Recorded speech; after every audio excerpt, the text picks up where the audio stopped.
daqiiquma gabaabaa 21 kan hin caalleen sagalee Waaqayyoo isinii qooda. Galanni guddaan Waaqayyoof haa ta'u. Daqiiqaa kana keessatti Waaqayyo waan guddaa akka isinitti dubbatu, Waaqayyo waan guddaa akka isin jajjabeessu, Waaqayyo waan guddaadhaan akka isin tajaajilu abdii guddaan qaba. Mee sagalee Waaqayyoo keessaa har akkan isinii qooduuf sagalee laphee koorra jiruun isinii qooda. Maqaan Waaqayyoo kan eebbifame haa ta'u. Wangeelaa Yohaannis boqonnaa 16 lakkoofsa 16 kaasee kan jiru nan dubbisaa.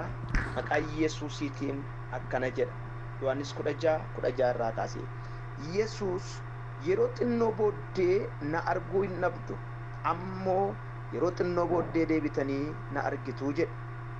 Bartoota isaa keessaa kaan yeroo xinnoo booddee na arguu hin dhabdu, ammoo yeroo xinnoo booddee deebitanii na argitu. Yeroo biraa immoo ani gara abbaa dhaquu kootii nuun jechuun isaa kuni maali? Waliin jedhan. Itti fufanis yeroo xinnoo jechuun isaa kuni maali? Maal akka inni jedhu hin beeknu waliin jedhan. Yesuus akka isaan isa gaafachuu barbaadan bare inni ani yeroo xinnoo booddee na arguu hin dhabdu, ammoo yeroo xinnoo booddee deebitanii na argitu jedhe maal jechuu akka ta'e wal gaafachaa jirtu. Dhuguman isiniin jedha, isin hin boossu hin wawwaattus, biyyi lafaa garuu hin gammada. Isin hin gadditu, gaddi keessan garuu gammachuutti hin geeddaramaa. Gaddi keessan garuu gammachuutti maal ta'a? Hin geeddaramaa. Maqaan Waaqayyo Gooftaa keenyaa bara baraan haa eebbifamu.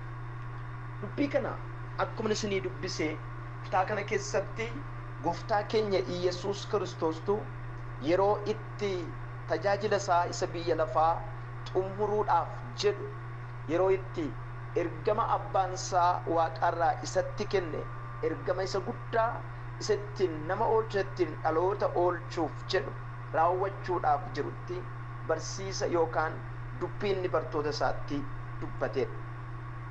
Akkuma argitan kutaa kana keessatti Iyesuus Kiristoos irra deddeebiidhaan bartootatti isaan biraa akka deemuuf jiru, akka abbaa bira dhaquuf jiru kanaan dura isaanitti hime. Wanti inni jedhu, wanti inni dubbatu, wanti inni haasa'u isaaniif galuu hin dandeenye. Ammas irra deebi'ee boqonnaa 16 lakkoofsa 16 kanarratti dubbii bitaa nama galu, dubbii hiikuumsaa nama rakkisu, dhaga'uudhaaf namatti ulfaatu, dubbii wanti isaa namaaf hin galle, mataaf miila kan hin qabne waan fakkaatu wayii isaanitti dubbate. Maal jedhaanii?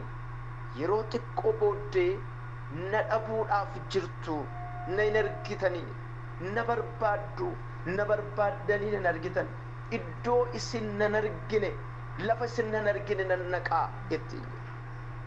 Gadda guddaa, there is painful, laphee isaanii irratti ni ulfaata, gadda guddaadha, jireenya isaaniitiif gadda guddaadha, lubbuu isaaniitiif jireenya guddaadha, hafuura isaaniitiif jireenya guddaadha. Sayyuummoo ammas deebi'ee yeroo xiqqoo booddee immoo na argitu ittiin jedha. Qumaara wayii fakkaata, tapha wayii fakkaata, namaa hin galu. Yeroo booddee nan argitan, yeroo xiqqoo booddee immoo na argitu ittiin jedha. Yeroo xiqqoo kan jedhu kun wanti ta'e galuufi didee bartoonni walii isaaniitiin maal jechuu isaati. Yeroo kaan yeroo an abbaa koo biran deema nuun jedha, eessa deemuu barbaade nuuf hin galle. Amma immoo yeroo xiqqoo nuun jedha. Yeroo xiqqoo booda nan argitan jedha. Takka ture immoo yeroo xiqqoo booda na argitu nuun jedha. Maal jechuu isaati? Maal haasa'uu isaati? Maal dubbachuu barbaade jedhanii wal gaafatanii. Akka isa gaafachuudhaaf yaadan, akka isa gaafachuudhaaf barbaadan bare ammas irra deebi'ee akkas isaaniin jedhe. Isa nan yeroo xiqqoo booddee nan deema nan argitan, yeroo xiqqoo booddee immoo na argitu isiniin jedhe wal gaafattuuyi. Isatu gaaffii isinitti ta'e, isatu isiniif hin ifne, isatu isiniif hin galleeyyi ittiin jedhe.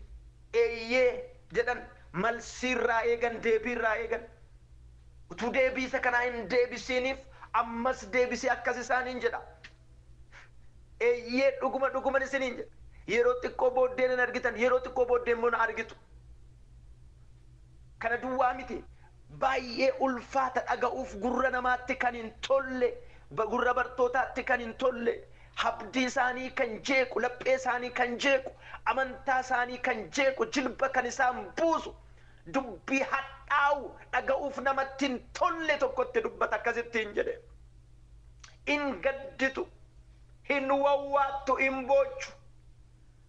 Biyyi lafaa garuu hin kolfaatti.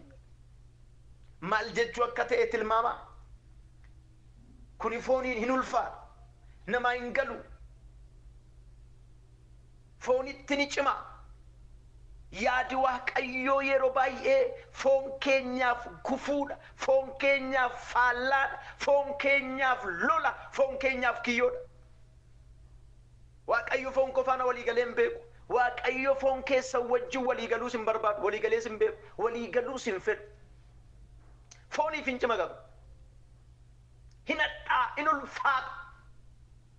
Hidde nan deemaa naa ta'u, nan argitanii naa ta'u, yeroo xiqqoo booddee na argituu naa ta'u, in obsama, rakkoo hin qabu, fooyyee qaba. Amma garuu annan deema, na dhabuuf jirtu, hin boochu, hin wawwaattu, hin gadditu. Biyyi lafaa immoo kolfaa. Maal jechuudha? Maaltu kana caala abdii nama kuta? Maaltu kana caala jilba nama buusa? Maaltu kana caala nama naasisa?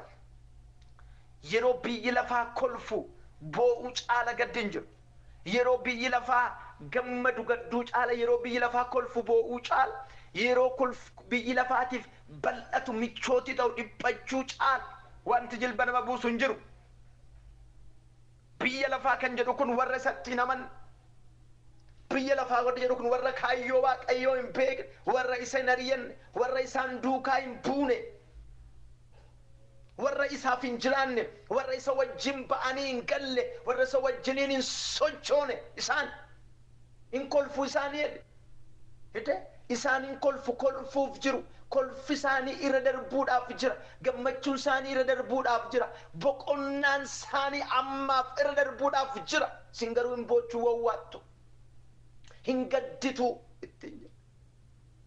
Nadhaa hin ulfaata. Mataa nama dhukkubsa. Galuuf hin dandeenye wanti isaa. Haleluuyaa. Waan tokkon dubbadhee darbaa.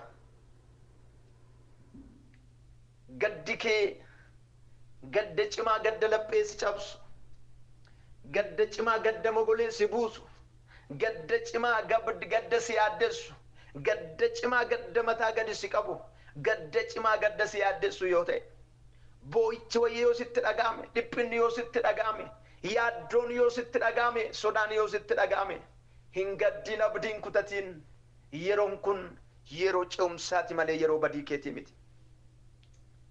Dhugaadhumatti jireenya ilma namaa keessatti yeroon rakkinaa, yeroon hadhaa'aan, yeroon ulfaataan, yeroon yaaddoon ni uumama. Yaaddoon ni uumama. Rakkinna wanti fakkaatu ni uumama. Dhiphina wanti fakkaatu ni uumama. Yeroo hadhaa fakkaatu ni uumama. Garuu kiristaanota biratti yeroon kun yeroo abdii nama kutachiisu ta'uu hin qabu. Sababiin isaa yeroo badiisaa utuu hin ta'in yeroo ce'umsaati waan ta'eef Yesuus akkas isaaniin jedhe hin gadditu ittiin jedhe. Garuu abdii kan namatti tolu deebisee akka ittiin jedhe gaddi keessan gammachuutti hin geeddaramaa jedhe. Haleluuyaa. Obboleettii koo, obboleessa koo, haala akkamii, lafa akkamii, dirree akkamii, ulaa akkamii irra teessee yeroo kana Waaqayyoon akka ati dhaggeeffattu hin beeku. Ani garuu dhaamsa tokkon qaba. Laphee koorra kan jiru Waaqayyoo gadda kee gammachuutti, boo'icha kee kolfatti, dhiphina kee bal'inatti, yaaddoo kee boqonnaatti, mataa buusuu kee mataa ol qabachuutti, cinqii kee dhiphina kee ciniinsuu kee gara boqonnaa irraa hafaatti hin jijjiira. Fagoon jiru fuula kee jira. Abdii qabda. Yoo naateyyuu namni na abdii qaba. Yoo beelee namni beelee abdii qaba. Yoo dhukkubfate namni dhukkubfate abdii qaba. Yoo rakkate namni rakkate abdii qaba. Yoo lolame namni lolame abdii qaba. Yoo gadde namni gadde abdii qaba. Macaafa qulqulluutu akkanadha. Wangeela Maatiyos boqonnaa 5 lakkoofsa 4 irratti warri garaan isaanii gadde agammadan isaan jajjabina hin argatu. Luqaas boqonnaa 6 lakkoofsa 21 irratti dhaqxanii gaafa dubbistan kutaa kana keessatti dubbiin Waaqayyoo akkanadha. Gammada isin warri amma beeloftan quufuudhaaf jirtu. Gammada isin warri amma gadditan warri amma boochan kolfuudhaaf gammaduudhaaf jirtu. Gaddaa jirta, dhiphachaa jirta, yaadda'aa jirta, bir'achaa jirta, muddama keessa jirta, abdii kutannaa keessa jirta, sodaa keessa jirta, gargar cita lafaarra jirta. Garuu waan tokko dhaga'e gaddi kee gammachuutti hin jijjiirama, boo'ichi kee kolfatti hin jijjiirama, muddamni kee bal'inatti hin jijjiirama, dhiphinni kee haara galfannaatti hin jijjiirama. Gammadi, gammadaa ittiin jedhe. Bartootaan jechaa kan jiru gooftaan keenya Yesuus Kiristoos akkas jechaan jira. Haleluuyaa. Hin dhiphattu, hin gadditu, hin beeloftu, hin rakkattu, na dhabdu gaafa isaan hin jedhu akka taftu jechaa hin jiru. Biyya lafaa kanatti xumura gochuudhaaf jirtu. Gaarii gaarii fakkaatu garuu gaarii kan hin taane, quufa fakkaatu quufa kan hin taane, jireenya fakkaatu garuu jireenya kan hin taane, abdii yeroo kanarraa, gammachuu yeroo kanarraa, boqonnaa yeroo namoonni argatanirraa muddama keessa galuudhaan, dhiphina keessa galuudhaan, yaaddoo keessa galuudhaan, wal qixa gargar qixa haalota gidduu galuudhaan xumuratti gochuudhaaf jirtu. Hin gammaddu, gaddi keessa gammachuutti hin jijjiirama. Maal jechaan jira Yesuus Kiristoos? Aannan du'aa. Looraa fi gaafiidhaa Kiristoo aannan du'aa. Na ilaaltanii dhuftan beeka. Ana laaltanii mana baatan beeka. Ana laaltanii maatii keessan dhiiftanii dhuftan. Ana laaltanii qonna keessan dhiiftanii dhuftan. Ana laaltanii hojii keessan hojii professional ta'e hojii keessan gattanii dhuftan beeka. Garuu waan tokkotu ta'a. Maaltu ta'a?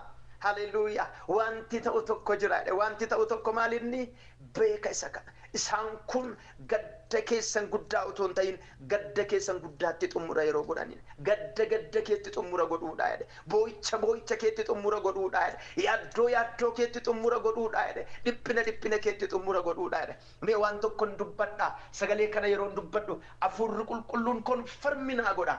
Muddama keessa kan jirtan, dhiphina keessa kan jirtan, yaaddoo keessa kan jirtan, sodaa keessa kan jirtan, wayin sitti maganama kana waan dhaga'e waan gale waan hafuurri qulqulluun naa ibse tokkon sittima.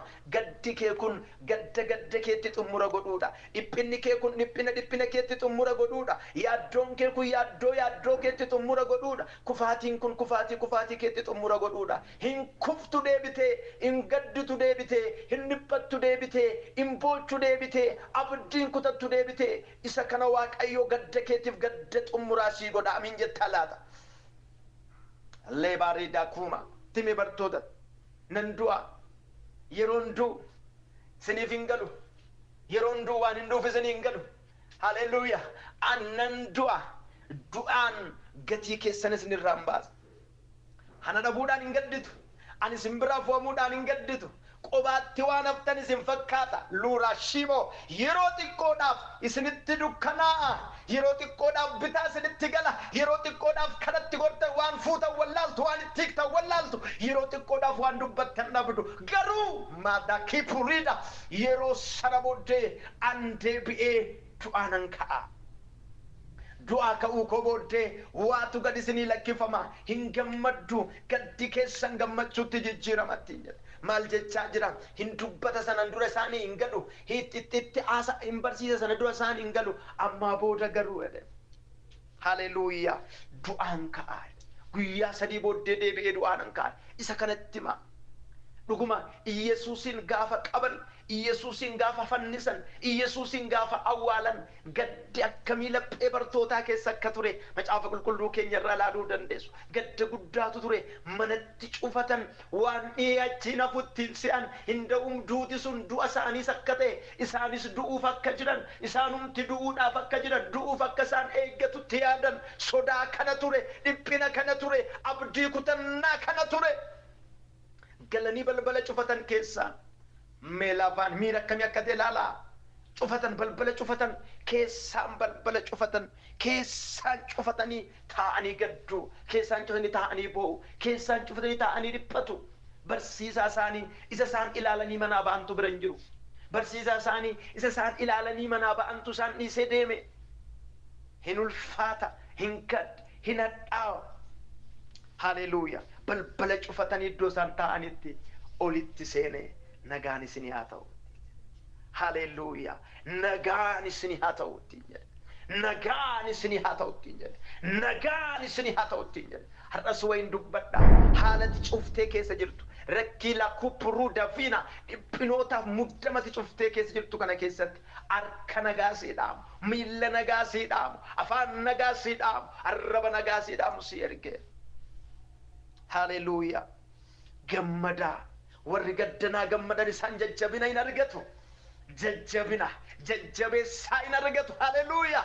Foonitti warri hin gammanne liba birri isaaniitti warri hin gammanne qajeelummaa mataa isaaniitti warri hin gammanne cimina mataa isaaniitti dandeettii mataa isaaniitti warri hin gammanne warri ufadheessaa jiraatan warri uf ceephaa jiraatan warri hir'inni itti dhaga'amu beelli kan itti dhaga'amu lubaanii kaphiya dhiphinni yaaddoon kan itti dhaga'amu haa gammadan isaan jajjabaachuudhaaf jiru. Wayin jechaa jira jajjabaachuudhaaf jirta. Hin nufa jajjabeessaan kee, hin nufa harkisu jabeessu, hin nufa irreensu jabeessu, hin nufa jechisu jabeessu, hin nufa sagaleensu jabeessu, hin nufa dubbinsi jabeessu. Hin jajjabaatta jajjabeessaan kee hin nufa. Gaddaa yeroon dabarsitu, gaddaa yeroon gubdu, gaddaa guyyootan lakkooftu hin nufa jajjabeessaan kee. Akkas jedhimee ofirratti dubbadhu iddoo jirtu jajjabeessaan koo hin nufaa. Haleluuyaa. Dhugaa tokkon isinitti hima. Jireenya ilma namaa keessatti guyyaan hadhaa'aan, guyyaan ulfaataan, guyyaan ciniinsuu fakkaatu hin uumama. Yesuus Kiristoosis bartootaan kan jedhe isa kana. Gaddi keessan akka ciniinsuu dubartiiti jedhe. Ciniinsuun yookaan miixuun wanta lamaan beekama. Haleluuyaa. Wanta gurguddaa lama sadii yoo goone gaanatti fakkaata. Sadii haa ta'u. Inni tokko maalinni ciniinsuun yeroo dhiphinaa, yeroo dadhabbii, yeroo yaaddoo, yeroo sodaa, yeroo itti obbaafatan, yeroo itti fixanidha. Galanni Waaqayyoof haa ta'u. Yeroo itti immoo dadhabbiif dhiphinni cimaan namatti dhaga'amuudha. Hallelujah. It is painful. Akkuma ogeessonni warri fayyaa jedhanitti dhukkubni akka dhukkuba miixuutti peenii qabu hin jiru jedhama. Peeniin isaa baay'ee ulfaata. Peenii ulfaataa qaba. Dhukkubbi miira ulfaataadha. Hallelujah. Inni sadaffaan garuu yeroo itti muddama keessaan ciniinsuu keessaan abdii ofii harkaan qabatanidha. Dubartiin tokko ciniinsuudhaan miixachuudhaan kan nutti dhukkubu kan itti dhaga'amu yoo ta'e iyyuu ilmoo argattee hammachuudhaan in irraanfattiidha. Haleluuyaa. Guyyaan guyyaa har'aa si irraanfachiisu.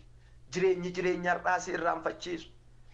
Maaddii har'aa si irraanfachiisu. Adeemsa har'aa si irraanfachiisu. Fuula kee jira.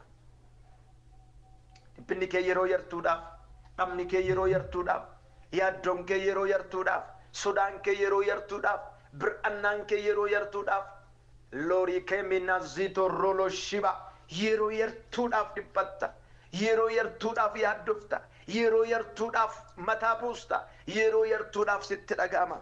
Hin bari'a. Gaddi kee gammachuutti hin jijjiirama. Muddamni keessan boqonnaatti hin jijjiirama. Dhiphinni keessan bal'inatti hin jijjiirama. Boo'ichi keessan kolfatti hin jijjiirama. Muddama keessa jiraachuun keessan bal'inaan jiraachuutti hin jijjiirama. Haleluuyaa. Gammadaa jedheetan dubbadhe. warri gadditan gammada, warri dhiphatan gammada, warri beeloftan gammada. Birmadummaan dubbii Waaqayyoo dhaga'u warri beeloftan gammada. Birmadummaan Waaqayyoof hojjechuu namoonni barbaadan warri beeloftan gammada. Beelli keessan qajeelummaa Waaqayyoo warri ta'e gammada. Beelli keessan argamuu Waaqayyoo warri ta'e gammada. Beelli keessan birmadummaa ittiin Waaqayyoof jiraattan kan ta'e gammada. Waaqayyo yeroo sana sii fida. Waaqayyo abbaa keenya ijaa gaarummaa kee, ijaa araara kee, ijaa tola kee hundumaa maqaa Yesuusiin galanni siif haa ta'u. Ayyaana kee araara kee waan nu baay'ifteef, gaarummaa waan nutti agarsiifteef, guddinaaf tola maqaa keetiitiin waan nu tumsiteef ulfaadhu. Yakkaaf cubbuu keenya hundumaa nu dhiisi. Fuula keetiin nu tumsi. Obboloota koo iddoo jiranitti, lafa isaan jiran, haala isaan keessa jiranitti gargaara. Yeroo kana waan tokkoon si kadhadha. Akkuma bartoonni utuu isaan balbala cufatanii manatti ol galanii taa'anuu nagaa labsiteef, laphee isaaniitiif nagaa naa labsamu. Mana isaaniitiif nagaa naa labsamu. Sammuu isaaniitiif nagaa naa labsamu. Hafuura isaaniitiif nagaa naa labsamu. Ba'uu galuu isaaniitiif nagaa naa labsamu. Nagaa dhaga'aa ba'an, nagaa dhaga'aa galan, nagaa dhaga'aa deddeebi'an, nagaa dhaga'aa jiraatan. Dukkanni, dhiphinni, yaaddoon jireenya isaanii gadi dhiisee haa baqatu. Alaaf mana isaanii gadi dhiisee haa baqatu. Sammuu isaanii gadi dhiisee haa baqatu. Lolli garaa garaa kan irra jiru, kanarraa kan ka'e cinqamaa yaadda'aa kan jiran, abdii kutachaa kan jiran, yaaddoodhaan of jeeqaa kan jiran, of ceephaa of himachaa kan jiran, looraasii kaampaaraadiyaa maa ofitti murteessaa kan jiran, guyyoota muddamaan kan itti baay'ate, guyyoonni yaaddoo kan itti baay'ate, miira cinqii, miira yaaddoo keessa kan jiran, maaliif jedhanii si gaafachaa kan jiran, maaliif jedhanii si gaafachaa kan jiran, maaliif jedhanii si barbaadaa kan jiran, amma maqaa gooftaa keenya maqaa Yesuusiin gargaarsa argatan. Lafa jirtan, lafa jiran, haala keessa jiran, muddama keessa jiran, yaaddoo keessa jiran, bir'annaa keessa jiran, sodaa keessa jiran keessaa maqaa Yesuusiin gadaa dhiifaman. Hafuurri nama gargaaru, hafuurri nama tumsu, hafuurri nama utubu, hafuurri nama jiraachisu maqaa Yesuus Kiristoosiin yeroo kanaa jalqabee dhuka kan namatti godhu, yeroo kanaa jalqabee jireenya kan namatti godhu, yeroo kanaa jalqabee abdii namaa kan namaa ta'u, yeroo kanaa jalqabee kan nama gargaaru, yeroo kanaa jalqabee kan nama utubu, yeroo kanaa jalqabee kan nama tumsu, yeroo kanaa jalqabee adda kan namatti godhu, gammachuu kan namatti godhu, laphee isaaniitti gadhaa dhangala'u, sodaa keessaa haa ba'an, bir'annaa keessaa haa ba'an, yaaddoo keessaa haa ba'an, abdii kutannaa keessaa haa ba'an, miira dhiixuuxuu keessaa haa ba'an. Naannoo isaaniitti ifti kee haa ifu, dukkanni isaanii haa rukutamu, dhukkubni isaanii haa rukutamu, sammuun isaanii qabamee kan jiru yeroo kana jalqabanii maqaa Yesuusiin birmadummaa haa argatan. Konfartiin itti haa dhaga'amu, boqonnaan itti haa dhaga'amu. Lolli sammuu isaanii irra jiru, lolli laphee isaanii irra jiru, lolli hafuura isaanii irra jiru, lolli yaada garaa isaanii irra jiru maqaa Yesuus nama Naazreetiin adiigamu yeroo kana jalqabanii haa ifoomani. Nagaan mana guutuutti isaanii haa ta'u, nagaan jireenya isaaniitti isaanii haa ta'u, boqonnaan isaan haa argatu, abdiin isaan haa argatu. Hidhaarraa nan hiika miilla kee, hidhaarraa nan hiika arraba kee, hidhaarraa nan hiika sammuu kee, hidhaarraa nan hiika hafuura kee, hidhaarraa nan hiika jireenya kee. Reba shilo vena kupaluda reba sena maqaa Yesuus nama Naazreetiin hidhaan keessan haa hiikamu, gaaffiin keessan deebi'aa argatu, cufaan keessan haa banamu, jireenyi keessan maqaa Yesuusiin alapila zeko roba shiba maqaa Yesuusiin humni nama gargaaru, humni nama tumsu, humni nama utubu, humni karaa namatti agarsiisu, humni nama jajjabeessu jireenya keessan haa argatu. Hidhaa keessaa ba'aa, muddama keessaa ba'aa, yaaddoo keessaa ba'aa, abdii kutannaa keessaa ba'aa, duuba jechuu keessaa ba'aa, of jeequu, of loluu, of himachuu keessaa ba'aa. Harki nama gargaaru yeroo kana sinaa gargaaru, yeroo kana kaasaa gargaaramaa maqaa gooftaa Yesuusiin. Dinagdeen keessan lolamaa kan jiru, kiisiin keessan lolamaa kan jiru, gaa'illi keessan lolamaa kan jiru, hojiin keessan lolamaa kan jiru, waanuma hojjettanitti boqonnaa kan dhabdan, waanuma hojjettanitti gammachuu kan dhabdan, hojjettanii kan isin jalaa wal dha'u, hojjettanii kan isin jalaa wal dhiitu, hojjettanii kan wal isinii qabanne, lolli jireenya keessan irra haa godaa. Leebaba dhiphinni jireenya keessan irra haa godaa. Amma yeroo kana naannoon keessanii faana guutu. Phexros miira abdii kutannaa keessa galee guyyaa boruu du'a eeggachaa utuu jiru harkisaa hidhamee funcaan miillisaa hidhamee funcaan mana hidhaa keessatti eegamaa utuu jiru dingata ifti waaqarraa mana hidhaa inni keessatti hidhamee jiru keessa akkuma guute naannoon keessan ifa waaqarraatiin haa guutu, ifa waaqarraatiin haa guutu, ifa waaqarraatiin haa guutu. Dukkanni sinaa baqatu, yaaddoon sinaa baqatu, dhiphinni sinaa baqatu, sodaan jiru sinaa baqatu, bir'annaan jiru sinaa baqatu. Maqaa gooftaa maqaa Yesuusin hijji keessan, gurri keessan, qalbiin keessan hundumtuu abdii haa dhaga'u, abdii haa argu.